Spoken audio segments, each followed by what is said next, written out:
It was a crisp Wednesday morning when she stepped out of her car, a black SUV with no flashy logos or special plates. Dressed in a soft beige trench coat, modest heels, and a silk scarf tied around her neck, she looked like any other professional woman in the city. No entourage, no assistant, just a leather folder tucked under her arm and a calm, purposeful walk toward the bank's glass doors. People passed by without a second glance. And that was exactly how she liked it. The bank was one of the oldest branches in the state, a towering brick building with gold-lettered signage and marble floors that echoed under every step. She'd chosen this particular branch years ago, not just because it was historic, but because she believed in its potential. She had poured funding into renovations, personally overseen its turnaround, and even given the current manager a second chance when others wouldn't. But none of that mattered this morning. As she stepped inside, the chill of the wind was replaced by the cool indifference of the front desk. A young teller gave her a passing glance before returning to her screen. The receptionist didn't smile, and when she asked to make a withdrawal, an amount well within her rights, she was told to wait. No greeting, no warmth, just a vague, "You'll need to speak to the manager," followed by a dismissive nod. She nodded politely and took a seat, folding her hands over her folder, her eyes calmly scanning the walls that featured framed photos of top executives, including one of herself from last year's Forbes feature. None of the staff noticed. Or maybe they did, and didn't care. She watched the minutes tick by. People came and went. Others were helped ahead of her. Still, she waited with a patience most would have mistaken for submission. But inside, she already knew how this morning would end. And so, the silence continued, until the manager finally appeared. The manager approached with a clipped stride and an air of hurried authority. Mid-40s, wearing a pressed navy suit and a name tag that read Craig T., branch manager, he glanced at her without truly looking. His eyes didn't meet hers, not really. They skimmed over her trench coat, her brown skin, her calm expression, searching, perhaps, for something to validate his assumptions. "You needed something?"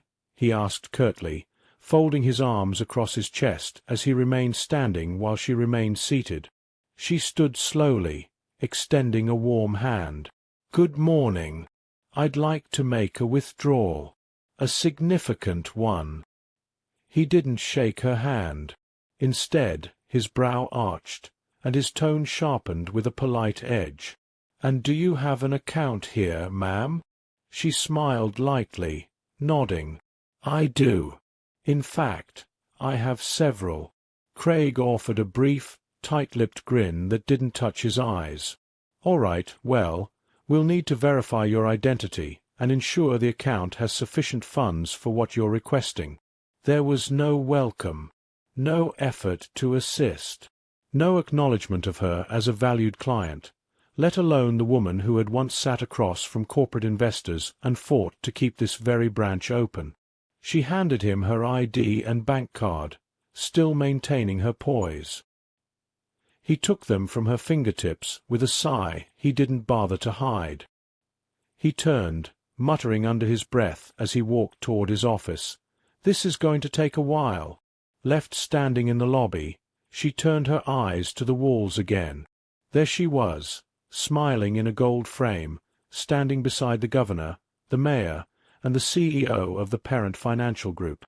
The photo was labeled, "Rebuilding Legacy, a New Era of Leadership." She wondered how many times Craig had passed that photo, how many times he had walked by her image without a second thought. Or maybe he'd seen it, and simply never believed the woman in the picture could be the same woman now standing before him in person. 10 minutes passed, then 15. She remained calm, still standing. Customers came and went. Some gave her a puzzled glance. Some smiled politely. The tellers whispered. Still, no one asked if she needed anything. Then Craig returned, holding her card and ID loosely between two fingers. "I'm afraid we can't process your request today," he said with a dry finality.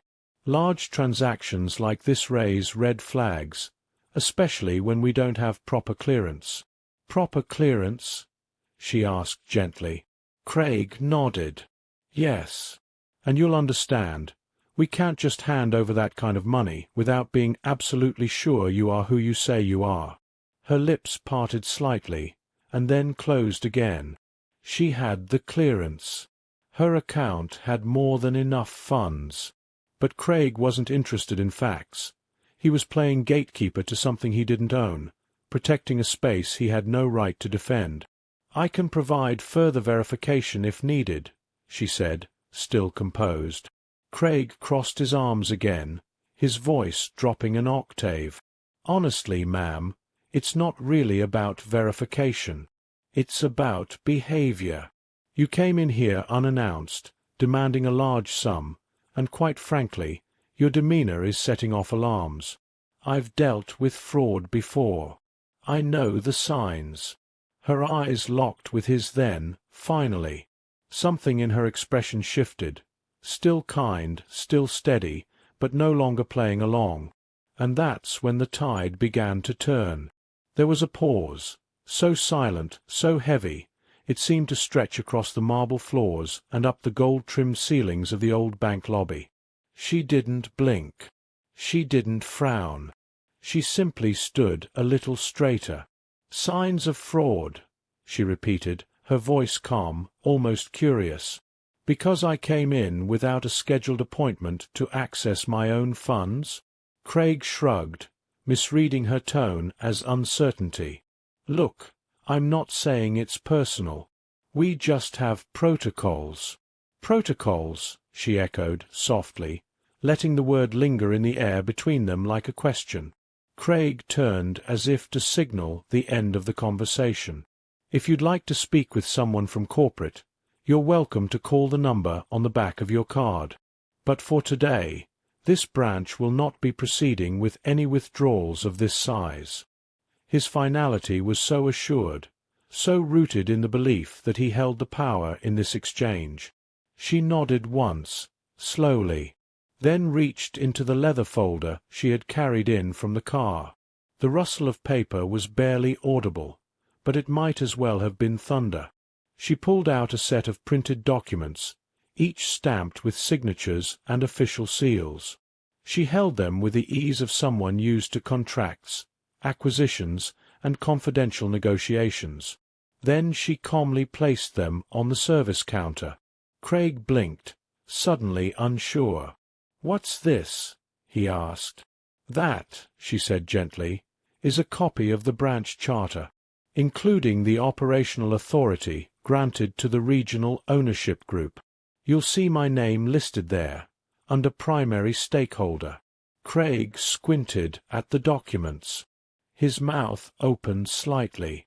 "And that," she continued, pulling out another page, "is your employment contract, signed by me 3 years ago, when I personally approved your promotion after the incident at your previous branch."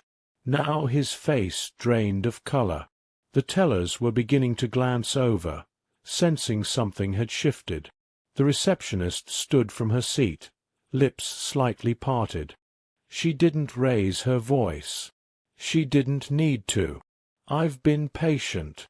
I've watched how you treat customers who don't fit your protocol. I've reviewed the security footage, heard the complaints. I came here today, quietly, hoping perhaps I was wrong, that what I'd read in reports and heard from former employees was just exaggerated." She stepped closer, her voice still even but now laced with a gravity that couldn't be dismissed. "You didn't recognize me, and that's fine. You didn't have to, but you did assume. And then you denied me service based on those assumptions, not policy, not banking standards, not facts, just prejudice, wrapped in policy's clothing." Craig looked like he wanted to respond, but no words came. She glanced past him, toward the cluster of watching eyes, and then back at him. Effective immediately, you are relieved of your duties. HR has already been informed. A representative will be here within the hour to walk you through the exit process. You'll be escorted off the premises. Gasps whispered through the lobby like wind rustling through dry leaves. Craig's eyes darted around, then back to her, no longer dismissive but pleading. I didn't know. If I had just... She held up a hand. That's the problem, Craig. You didn't care to know. And with that, she turned to the teller nearest her, who stood frozen in place. I'd like to make my withdrawal now, she said, smiling gently. The teller blinked, then nodded quickly. Yes, of course. Right away. And as the money was prepared, the staff watched in reverent silence. Not because she raised her voice. Not because she demanded fear. But because, in 7 measured minutes, she had reminded everyone of something far more powerful than authority. Dignity. As she stepped away from the counter, the hush in the bank deepened. Even the sound of her heels against the marble seemed to echo with a different rhythm now, one that carried weight, intention, and unmistakable presence. The security guard near the entrance, who had stood idle during the entire exchange, straightened his posture as she passed, nodding with respect. Customers who had watched silently now exchanged glances, some blinking in disbelief, others nodding slowly as if they had just witnessed something that went beyond banking or protocol. It was a moment, one of those rare ones that etches itself into memory, not for the spectacle, but for the truth it reveals. Outside, the winter air greeted her with a crisp breeze. Her driver opened the door to the black town car parked in front of the building. But she didn't enter right away. She turned, looking back at the stone building with its proud columns and corporate signage. This bank was old, established, respected, but like so many institutions, it had become infected with quiet biases hiding behind policies. She had invested in it not for profit, but for purpose, to create space where equity wasn't just a word in a mission statement, but a lived reality. Her assistant caught up with her, tablet in hand. "Do you want me to issue a public statement?" She paused. "No, not yet. Let the silence speak for itself today." Her eyes scanned the upper floors, where blinds had tilted just slightly as employees peeked down. "Sometimes," she said softly, "it's not about headlines. It's about wake-up calls." The assistant nodded, understanding more than words could convey. The car door closed behind her, but inside the bank, the ripples of her presence continued to spread. Upstairs in the break room, employees murmured in disbelief. "She owns the place? That was the CEO? No way." She didn't even raise her voice. In a corner office, a junior analyst stared at his computer screen, eyes flickering from spreadsheet to the internal memo that had just hit his inbox. Branch manager terminated. Immediate reassignment of interim leadership. No explanation. Just decisive action. He looked up, thoughtful. Something about what happened that morning stirred something in him. A sense of pride. A renewed belief that maybe, just maybe, integrity still had a place at the top.